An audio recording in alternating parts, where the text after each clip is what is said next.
Trump is still in battle with the cast of Hamilton after they read a direct letter to Vice President Mike Pence, which Trump quoted to be inappropriate.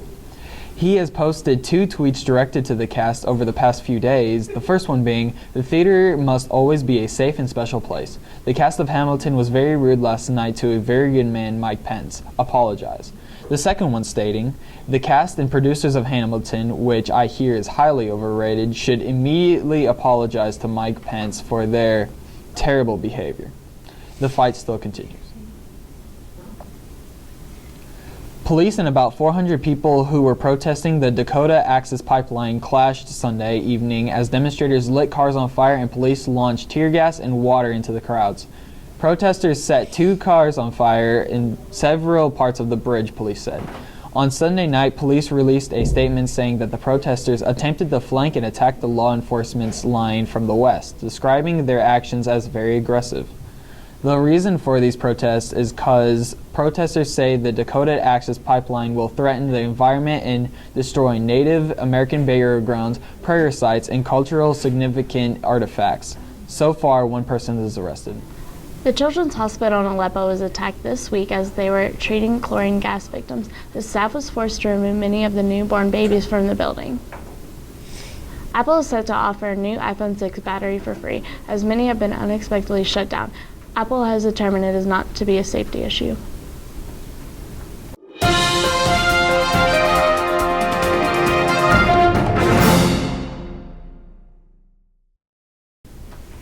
Hey LHS, it's Shay and I'm here with today's weather.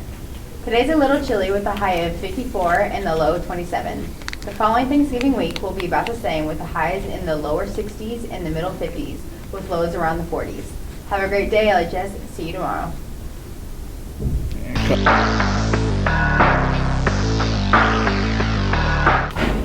Hey LHS, I'm Jackson. This is your sports news. In the NFL, Titans fall short to the Colts 24-17. Now in college football, Oklahoma beat West Virginia 56-28. Florida beats LSU 16-10, and UT beats Mizzo 63-37. That's all for sports, LHS. Have a great day. Hi, I'm Zach Patton, and today we're here with Coach Corey Burton, and we're just got some questions about this season and the upcoming season. So, Coach Burton, what was the best improvement that you saw this season from last season?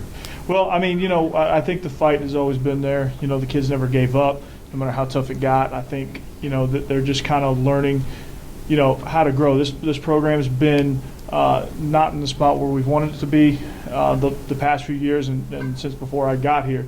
I came following an 0-10 season, and I think we're just kind of learning how to compete for 48 minutes and things like that. So we did a lot of good things offensively, a lot of good things defensively.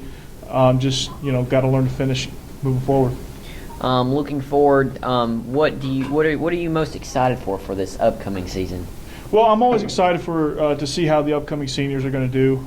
That's always new and adventurous. See what leaders are going to emerge and see who from that class can be the guy. And we need that, and we definitely need some good leadership moving forward.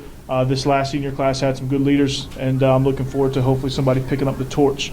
I'm excited because it's going to be a new beginning, and I'm sure that's going to lead into your next question. It's going to be new beginnings. Right now there's a lot of unknowns, but it's exciting to kind of see what direction we're going to go in and moving forward. I kind of just excited what the future holds. Now the hot question is right now with Coach Harp stepping down, would you be interested in the head coaching job? Yeah, absolutely. I mean, I think it's an opportunity for me to grow as a coach.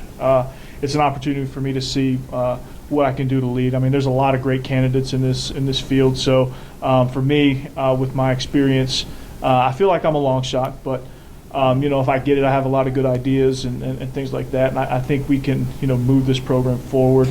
But like I said, I think whoever Mr. Walters decides on, whoever Coach Martin decides on, and this administration decides on, I think it's going to be a good choice. And I think I heard there was over 75 applicants. So whoever's going to get it is going to be the right man for the job, and whoever gets it, I'll support them if it's not me. But of course, I'm rooting for me to get it.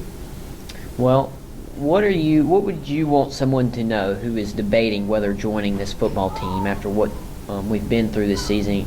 I mean, we've got new hope. What do you want them to know to get them to come out and have fun with y'all? Well, I want them to know that, they're going to get into what's going to be, it's going to be difficult. You go 1-10, it's always difficult culture-wise to turn that around and to get people excited about coming to see a team that only won a game a year ago or a season ago, or actually just recently.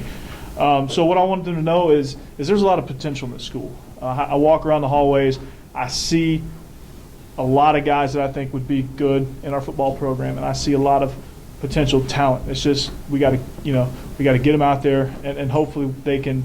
We're gonna have a new system, a kind of new way of doing things. We had a saying last year called "New Day, New Way," and it's definitely going to be that. So they're going to need to know that we're going to be behind them 100%. They're going to be part of something new. They're going to be part of something. They're going to be part of the big turnaround. We've got it started. I think we've got the culture kind of headed in the right direction. I know we took some lumps this year, but that's kind of the process when you're changing the culture. You're going to take some lumps here and there as you're learning. And the community hopefully will get behind us. The school will hopefully get behind us. And I challenge everybody within this school to get behind this football program, as just as they do for basketball, just as they do for baseball and wrestling and track and the other good sports we have here. Football is going to need that as well. We're going to need every help we can get. So if you come out, you can be a part of something special potentially, and you can get your hand into that, because I think a lot of our problem this year was depth. I don't think we had enough bodies out there. When you're competing in 6A football with 40 players, we had some pretty talented kids, but once depth is going to take over at some point in the game of football, and you need bodies out there. The Ravenwoods and the Franklins and the Wilson Centrals of the world, they have 70, 80, 85 players on their roster. You look across, they can roll in 2 or 3 guys, and we're gassed. And so we need the extra help. We need support, and I think we are more than capable in this school if we could just get some of these guys to buy in. That being said, if you are interested, you need to come see myself, Coach Lounsbury, Coach Pearson, Coach Forrest, any one of our coaches right now. You need to come see us. We're going to be working out after school. So if you're interested, come tomorrow, Tuesday, at 2:30. Come down to the field house. Just let me know you're interested, things like that. We'll see you out there. Cut that out. Yeah. All right. Okay, today we're going to show you how to pressure test the cooling system, and what you want to do is you want to find the radiator cap, and you will see it has a maximum pressure on there, and that's as high as you want to go.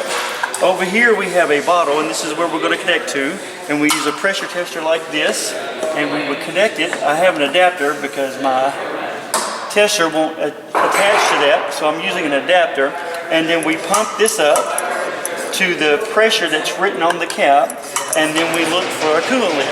You want to make sure that the coolant is full before you do this, because if you pressurize the system, all that's going to come out is air. So you want to make sure that the bottles is full and the radiator is full. On this particular vehicle, it has a radiator and it has a big bottle. You can test either one. So we pressurize this to where it's supposed to be, 16 psi. We can lay this down anywhere, and then we look for our coolant leak, and that is the proper way to test for a coolant leak.